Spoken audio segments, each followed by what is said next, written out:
دعا نماز کی روح ہے، سنا ہے کہ دعا نماز کی روح یا دل ہے، تو کیا نماز کے بعد دعا مانگنا لازم ہوگا یا تحیات میں درود کے بعد دعا سے نماز کی روح حاصل ہو جاتی ہے؟ عاطف حسین سجاول سے۔ دیکھیں، نماز میں جو دعا ہے وہ نماز کی روح ہے، ایسی کوئی حدیث تو میرے علم میں نہیں گزری ہے، کسی کے علم میں ہو تو وہ حوالہ دے دے، تحقیق کر لیں گے، میرے علم میں ایسی کچھ نہیں۔ البتہ یہ ہے کہ الدعاء مخ العبادہ، ایک روایت میں اس طرح کے الفاظ ہے کہ دعا عبادت کا مغز ہے، کیونکہ انسان عبادت کیوں کرتا ہے؟ یہ شو کرنے کے لیے کہ میں اللہ کا غلام ہوں، اللہ کا بندہ ہوں۔ تو جب آپ دعا مانگتے ہیں تو اس میں آپ عبدیت ظاہر کرتے ہیں، آپ اپنے آپ کو کمتر ثابت کر دیتے ہیں، شو کر دیتے ہیں، فقیر بنا کے اپنے آپ کو اللہ کے سامنے پیش کرتے ہیں۔ تو عبادت کا جو بڑا مقصد ہے وہ دعا سے حاصل ہوتا ہے کہ اپنے آپ کو گرا دینا، بھیک مانگنا اللہ سے۔ تو ظاہر ہے بھکاری کی کیا عزت ہوتی ہے جو آپ سے بھیک مانگنے کے لیے آتا ہے، تو ہم بھی اب اللہ کے در کے بھکاری بن کے اللہ سے دعا مانگتے ہیں۔ باقی یہ جو آپ نے کہا کہ نماز میں دعا مانگنا لازم ہے، دعا تو نماز کا حصہ ہے، جیسے ہم سورہ فاتحہ پڑھتے ہیں نماز میں، یہ دعا ہے نا، ایاک نعبد و ایاک نستعین اہدنا الصراط المستقیم، یہ دعا اللہ نے خود سکھائی ہے ہمیں نماز میں، تو یہ نماز کا حصہ ہے یہ۔ پھر دوسری جو موقع ہے دعا کا وہ ہے آخری خادم اتحیات کے بعد درود شریف پڑھیں اور دعا پڑھیں، وہ بھی سنت ہے، لازم نہیں ہے لیکن سنت عمل ہے وہ۔ البتہ یہ جو نماز کے پھر سلام پھیرنے کے بعد دعا ہے، تو اس بارے میں جو راجح قول ہے ہماری رائے میں، فرض نماز کے بعد الگ سے پھر کوئی ہاتھ اٹھا کے دعا کرنا، یہ جو ہمارے ہاں مسجدوں میں معمول ہے، اس کا الگ سے ہمیں کوئی ثبوت نہیں ملتا، جو نبی صلی اللہ علیہ وسلم کا یہ معمول ہو اس پہ کوئی ثبوت نہیں ملتا، بلکہ نماز کے بعد تسبیحات ہیں یا سنتیں، پھر سنتوں کے بعد ہمیں دعا مانگنی چاہیے، کیونکہ حدیث میں آتا ہے کہ نماز کے بعد دعائیں بہت کثرت سے قبول ہوتی ہیں۔ تو اگر کوئی مانگنا چاہے تو بہت اچھی بات ہے، ہاتھ اٹھا کے مانگے، بغیر ہاتھ اٹھائے مانگے، لیکن اس چیز کو سنت قرار دینا یہ بہرحال ٹھیک نہیں ہے۔ تو مسجدوں میں جب اجتماعی نماز ہوتی ہے تو پھر فرض نماز کے بعد اس طرح جو معمول ہو گیا ہے نا لوگوں کا ہاتھ اٹھا کے دعا مانگنے کا، لوگ اس عمل کو سنت سمجھتے ہیں، اس لیے اس عمل کو بہرحال ترک کر دینا چاہیے، جہاں لیکن اس طرح سے کہ فتنے کا اندیشہ نہ ہو۔ بعض دفعہ لوگ لڑنے مارنے پر آ جاتے ہیں، تو فتنہ تو زیادہ بری چیز ہے۔ تو خلاصہ بہرحال یہ نکلا کہ آپ نماز کے بعد سنتیں پڑھیں، سنتیں نہیں ہیں تو دعا مانگ سکتے ہیں، اس میں کوئی حرج نہیں ہے، قبولیت کا موقع ہوتا ہے وہ۔ پھر ہاتھ اٹھائے بغیر بھی مانگ سکتے ہیں، ہاتھ اٹھا کے بھی مانگ سکتے ہیں، لیکن جب اجتماعی نماز ہو، فرض نماز جماعت سے پڑھی جائے، تو پھر امام اور مقتدیوں کو چاہیے کہ وہ اس کے بعد ہاتھ اٹھا کے دعا نہ مانگیں، کیونکہ لوگوں نے اس کو فرض سمجھنا شروع کر دیا، فرض کا درجہ دے دیا لوگوں نے اس کو۔ فرض کے بعد دعا مانگنے کا حکم، آپ نے بتایا کہ فرض نماز کے بعد دعا مانگنے کی کوئی دلیل نہیں ہے، تو کیا نفل کے بعد دعا مانگ سکتے ہیں؟ اس کی کیا دلیل ہے؟ نیز کیا قرآن مجید پڑھنے کے بعد دعا کر سکتے ہیں؟ وقاص صاحب لاہور سے۔ دیکھیے، کسی بھی نیک عمل کے بعد دعا مانگنا یہ جائز ہے، اور اللہ سے امید ہے کہ آپ کی دعا زیادہ قبول ہوگی، کیونکہ آپ نے ایک نیکی کی ہے، چاہے صدقات و خیرات کریں، نماز پڑھیں، تلاوت کریں، تو جائز ہے۔ میں نے جو یہ کہا نا فرض نماز کے بعد جس طرح سے ہندوستان پاکستان میں دعا مانگی جا رہی ہے، یہ ثابت نہیں ہے۔ تو ثابت نہ ہونے کا مطلب کیا ہے؟ اس کو سنت نہ سمجھا جائے، نماز کا حصہ نہ سمجھا جائے۔ ہمارے ہاں اس کو نماز کا حصہ سمجھا جاتا ہے، جو امام فرض نماز کے بعد دعا نہیں مانگتا اس کو امامت سے ہاتھ دھونے پڑتے ہیں، اتنی سختی ہے اس مسئلے میں۔ تو یہ نہیں میں نے کہا کہ ناجائز ہے، حرام ہے۔ تو ہاں، ہم یہ ضرور ہے مشورہ دیتے ہیں کہ فرض نماز کے بعد ہاتھ اٹھا کے دعا مانگنے کو چونکہ لوگ سنت سمجھنے لگے ہیں، تو اس لیے مشورہ دیا جاتا ہے کہ یہ کام چھوڑ دیا جائے، نہ کریں، تاکہ لوگ اس کو سنت نہ سمجھیں۔ بعض دفعہ ایک کام جائز ہوتا ہے، لوگ اس کو ضروری سمجھنا شروع کر دیتے ہیں، تو اس جائز کام پہ بھی پابندی لگانی پڑتی ہے تاکہ لوگ اس کو ضروری سمجھنا چھوڑ دیں۔ اس لیے ہم یہ کہتے ہیں کہ دعا مانگنی ہے تو نوافل کے بعد مانگیں، تو کیونکہ نماز کے بعد دعا بہرحال قبول ہوتی ہے، ایک نیکی کی ہے نا آپ نے، تو نوافل کے بعد مانگے، اس میں کوئی اس کو سنت یا فرض نہیں سمجھتا، تو نوافل کے بعد مانگے۔ فرض کے بعد تو اجتماعی حیات کو لوگ نے اتنا ضروری سمجھنا شروع کر دیا ہے کہ اس پہ اب مناظرے بھی ہونے لگے ہیں، اور اس کو ثابت کرنے کے لیے بڑے زور لگائے جا رہے ہیں ایڑی چوٹی کے، اور اس پہ جو ہے وہ امام نہ مانگے تو اس کو امامت سے ہاتھ دھونے پڑتے ہیں۔ تو یہ سب چیزیں غلو ہیں، زیادتی ہیں، اس لیے ہم مشورہ یہ دیتے ہیں کہ جہاں فتنے کا اندیشہ نہ ہو وہاں اس دعا کو بالکل ترک کر دیا جائے۔ فرض نماز کے بعد جو ہاتھ اٹھا کے دعا مانگی جاتی ہے بالکل ترک کر دیا جائے، تاکہ لوگ اس کو الگ سے جو فضیلت سمجھ رہے ہیں نا، یعنی اس طرح ہیئت کے ساتھ، اجتماعی حیات کے ساتھ، یہ کانسیپٹ لوگوں کا کلیئر ہو کہ یہ فرض نہیں ہے۔ جیسے کہ رائے گنج میں دیکھا ہے آپ نے، تبلیغی اجتماع میں فرض نماز کے بعد دعائیں نہیں ہوتی، اور سعودی عرب میں، عرب کنٹریز میں کہیں بھی نہیں ہوتی، پوری دنیا میں نہیں دیکھا ہم نے کہ کہیں ہوتی ہوں، کہ ثابت ہی نہیں ہے. پھر ہمارے فقہ کی کسی کتاب میں بھی نہیں لکھا ہوا. قرآن و سنت ظاہر ہے قرآن و سنت میں ہوتا تو فقہا لکھتے اس کو. لیکن پھر بھی جہاں فتنے کا اندیشہ ہو تو وہاں مانگ لینی چاہیے، کیونکہ مسجدوں میں لڑائی کا ماحول پیدا کرنا، فتنہ پھیلانا، یہ زیادہ غلط ہے. اور یہ جو حدیثوں میں آتا ہے نا فرض کے بعد دعائیں قبول ہوتی ہیں، اس دعاؤں سے مراد یہ اجتماعی حیت کی ہاتھ اٹھا کے دعا نہیں ہے، بلکہ اس سے وہ وظائف مراد ہیں جو نبی صلی اللہ علیہ وسلم پڑھا کرتے تھے. آیت الکرسی ہے، اللہم انت السلام وغیرہ. اس کی ڈیٹیل میں دوسرے کلپ میں بہت تفصیل سے بیان کر چکا ہوں. اب دوبارہ کسی نے ڈیٹیل میں جانا ہو تو وہاں سرچ کر کے دیکھ سکتا ہے. کیا فرض نماز کے بعد دعا قبول ہوتی ہے؟ انس صاحب گجرات سے پوچھتے ہیں. جیسا کہ آپ نے بتایا کہ فرض نماز کے بعد انفرادی اور اجتماعی دعا دونوں طرح سے دعا کرنا ثابت نہیں ہے، تو فرض نماز کے بعد جو دعائیں قبول ہوتی ہیں وہ کون سی دعائیں؟ حدیث میں آتا ہے کہ سب سے زیادہ دعا جو قبول ہوتی ہے فرض نماز کے بعد ہوتی ہے، لیکن دوسری حدیث میں ہمیں جو اس حدیث کی تفسیر ملتی ہے کہ نبی صلی اللہ علیہ وسلم نے ان حدیثوں پر کیسے عمل کیا، صحابہ نے کیسے عمل کیا، تو ہم نہیں دیکھتے کہ نبی صلی اللہ علیہ وسلم فرض نماز کے بعد ہاتھ اٹھا کے دعائیں مانگا کرتے تھے یا صحابہ کرام میں یہ معمول تھا. جیسے ہمارے ہاں مسجدوں میں معمول ہے، یہ رواج نہیں تھا.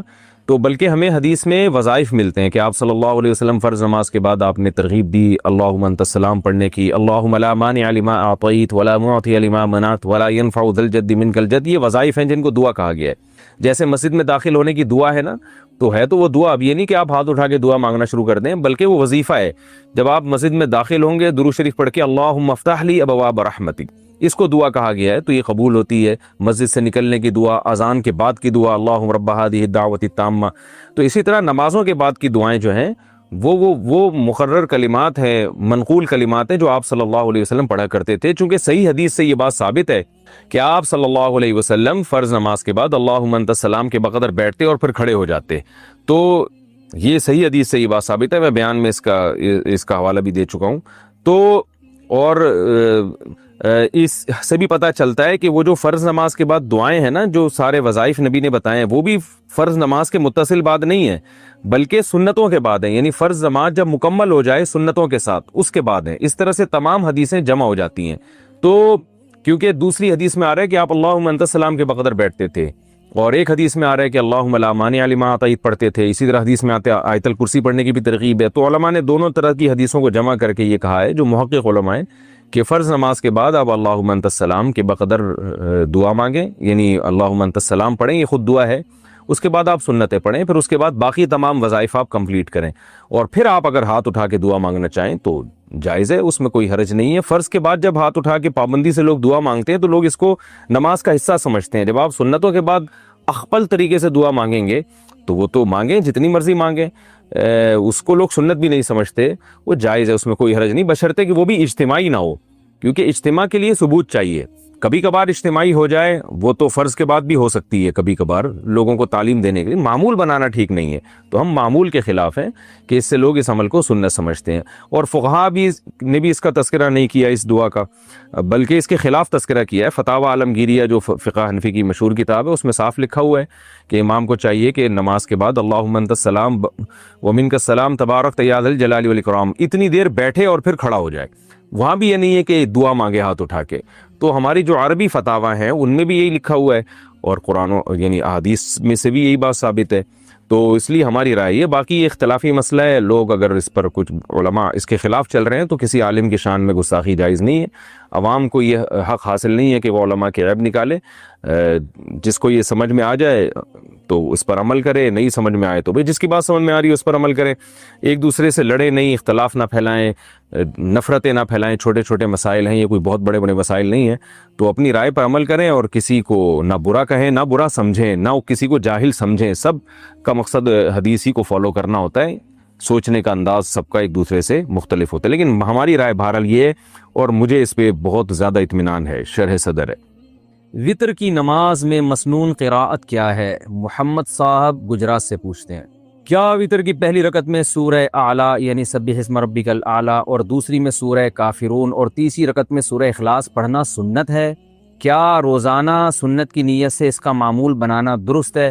جناب یہ سنت ہے، صحیح حدیث سے ثابت ہے کہ آپ صلی اللہ علیہ وسلم وطر کی پہلی رکعت میں سبح اسم ربک الاعلیٰ پڑھتے تھے، دوسری میں قل یا ایھا الکافرون پڑھتے تھے، تیسری میں قل ھو اللہ احد پڑھتے تھے. تو سنت ہے، اس کو پڑھنا چاہیے. لیکن فرض نماز سے متعلق یا وطر سے متعلق جہاں بھی یہ جب بات ذکر کی جاتی ہے کہ یہ والی صورتیں پڑھنا سنت ہے، مثال کے طور پر جمعے میں سورہ غاشیہ یا سورہ جمعہ پڑھنا، اور جمعے کے دن فجر کی نماز میں سورہ سجدہ اور سورہ دھر پڑھنا سنت ہے، تو جب بھی اس طرح کی بات کی جاتی ہے نا کہ فلاں نماز میں فلاں صورت پڑھنا سنت ہے، تو اس کا مطلب یہ نہیں ہوتا کہ ہمیشہ کے لیے اس کا معمول بنا لیا جائے، بلکہ اس کا مطلب یہ ہوتا ہے کہ عام صورتوں کی نسبت ان کو زیادہ پڑھا جائے، لیکن دوسری صورتوں کو بھی پڑھنا چاہیے تاکہ لوگ ان کو فرض واجب نہ سمجھیں، کیونکہ آپ صلی اللہ علیہ وسلم سے ساری زندگی یہ پڑھنا ثابت نہیں ہے کہ ہمیشہ آپ صلی اللہ علیہ وسلم نے یہی پڑھا ہے، اس کے علاوہ کچھ اور نہیں پڑھا، ایسا نہیں ہے۔ تو سنت کا مطلب یہ ہے کہ عمومی طور پر اس کا معمول بنانا چاہیے، لیکن دوسری صورتیں بھی ساتھ ساتھ پڑھنی چاہیے۔ سفر میں جماعت میں پوری نماز پڑھیں یا علیحدہ سے قصر پڑھیں؟ عتیق الرحمن انڈیا سے۔ سفر میں اگر قصر کی نماز واجب ہو گئی ہے اور ہم کسی مسجد میں پہنچے جہاں جماعت ہو رہی ہو تو ہمیں جماعت میں شامل ہونا چاہیے یا الگ سے قصر پڑھنی چاہیے؟ آپ کو جماعت میں شامل ہونا چاہیے، اور لازم ہے یہ جماعت میں شامل ہونا۔ اگر قریب میں کوئی مسجد ہے جہاں جماعت مل سکتی ہے اور سفر میں حرج بھی نہیں ہے، کوئی ایسا بھی نہیں ہے کہ وہ جہاز نکل رہا ہو یا ٹرین نکل رہی ہو یا بس نکل رہی ہو، اور تسلی بھی ہو، تو آپ کو جماعت سے نماز پڑھنا لازم ہے۔ تو ایسی صورت میں امام اگر مقیم ہے تو وہ پوری نماز پڑھے گا، تو آپ نے بھی پھر پوری ہی پڑھنی ہے، چاہے آخری قعدہ میں ہی آپ اس کے ساتھ شریک ہوئے ہوں۔ جب آپ اخپل طریقے سے پڑھیں گے نماز، اکیلے پڑھیں گے یا خود جماعت کرائیں گے یا مسافر کے پیچھے پڑھیں گے نماز، تو پھر آپ قصر کریں گے۔ نماز میں اگر کوئی آگے سے گزر جائے تو کیا کریں؟ عتیق الرحمن صاحب نے ہی دوبارہ سوال پوچھا انڈیا سے۔ اگر نماز میں کوئی آگے سے گزر جائے تو ہمیں نماز توڑ دینی چاہیے یا جاری رکھنی چاہیے، اور ہماری نماز ہو جائے گی یا نہیں؟ آپ کی نماز ہو جائے گی، نماز آپ کو توڑنی نہیں چاہیے، البتہ اس کو روکنا چاہیے۔ صحیح حدیث میں آپ صلی اللہ علیہ وسلم نے حکم دیا ہے کہ جو نمازی کے آگے سے گزرنے کی کوشش کرے اسے جھگڑا کرو، یعنی اسے روکو، تو ایسے ہاتھ یوں کر کے اس کو روک دینا چاہیے۔ مونچھیں صاف کرنے کا افضل طریقہ کیا ہے؟ امتیاز احمد بہار سے پوچھتے ہیں۔ مونچھوں کو بلیڈ سے صاف کیا جائے یا قینچی سے کاٹا جائے؟ زیادہ کثرت سے جو روایتیں ہیں ان میں آپ صلی اللہ علیہ وسلم نے اعفاء الشوارب اور احفاء الشوارب اور اعفاء اللحى کا حکم دیا ہے۔ تو عربی میں احفاء یعنی حدیث میں آتا ہے احف الشوارب، تو احفاء کا جو لفظ ہے عربی میں اس کا مطلب ہوتا ہے کاٹنے میں مبالغہ کرنا، تو کاٹنے پر اس کا اطلاق ہوتا ہے۔ بلیڈ سے صاف کرنے کو عربی میں حلق کہتے ہیں۔ تو امام طحاوی نے شرح معانی الآثار میں ایسی روایات بھی جمع کی ہیں جن سے حلق کا یعنی بلیڈ سے صاف کرنے کا جواز ثابت ہوتا ہے، اور ان کا رجحان اسی طرف ہے کہ بلیڈ سے بھی صاف کیا جا سکتا ہے اور قینچی سے بھی چھوٹا کیا جا سکتی ہے مونچھوں کو، لیکن جس طرف زیادہ تر حضرات گئے ہیں بہتر یہی ہے کہ کینچی سے اتنا چھوٹا کیا جائے کہ بالکل مونڈنے کے قریب ہو جائیں، وہ یہ سب سے بے غبار طریقہ ہے۔ باقی بلیڈ سے صاف کرنا بھی جائز ہے، لیکن افضل یہی ہے کہ قینچی سے بالکل چھوٹی کر دی جائے۔ مسواک رکھنے کے کیا آداب ہیں؟ کیا یہ بات صحیح ہے کہ مسواک کو کھڑی کر کے رکھنا چاہیے، لٹا کر نہیں رکھنا چاہیے؟ شہزاد صاحب پشاور سے پوچھتے ہیں۔ بھائی ایسی کوئی بات نہیں ہے، چاہے جیسے چاہیں رکھیں مسواک، لٹا کے رکھیں، کھڑی کر دیں مسواک کو، آپ کی مرضی ہے، جس طرح سے چاہیں رکھیں۔ پلاٹ کی فائلز کی خرید و فروخت کا حکم؟ وقاص صاحب راول پنڈی سے۔ یہ جو فائلز پلاٹنگ کے لیے اوپن ہوتی ہیں، لوگ ان کو مثلاً 1000 میں خرید لیتے ہیں، اگلے دن اس کا ریٹ 10,000 بھی ہو سکتا ہے، 20,000 بھی ہو سکتا ہے اور کم بھی ہو سکتا ہے۔ اس کا شرعاً کیا حکم ہے؟ کیا یہ جوئے کی شکل میں آتا ہے کہ آپ کو بہت زیادہ نفع بھی ہو سکتا ہے اور یہ بھی ہو سکتا ہے کہ آپ نے جو پیسے لگائے ہیں وہ بھی نہ ملیں؟ یاد رکھیں پلاٹ کی جو فائل خریدی جاتی ہے تو جب تک پہلی بات تو یہ کہ اس کے پیچھے کوئی پلاٹ ہونا چاہیے اور پلاٹ کی لوکیشن معلوم ہونی چاہیے، کتنا گز ہے، کتنا بڑا پلاٹ ہے، یہ سب چیزیں معلوم ہونی چاہیے، اور پھر آپ اس کو آگے پروفٹ کے ساتھ بیچ سکتے ہیں۔ آپ کی ملکیت بھی ہونی چاہیے۔ ملکیت کی علامت یہ ہے کہ اگر اس پلاٹ پہ کسی کا ناجائز قبضہ ہو جائے تو پھر آپ کا نقصان سمجھا جائے، یعنی رسک میں داخل ہو جائے، وہ آپ کے ضمان میں داخل ہو جائے۔ تو یہ شرطیں جب پائی جائیں گی کہ تو یعنی وہ فائل کے پیچھے باقاعدہ پلاٹ بھی ہو، یعنی فزیکلی پلاٹ موجود ہو،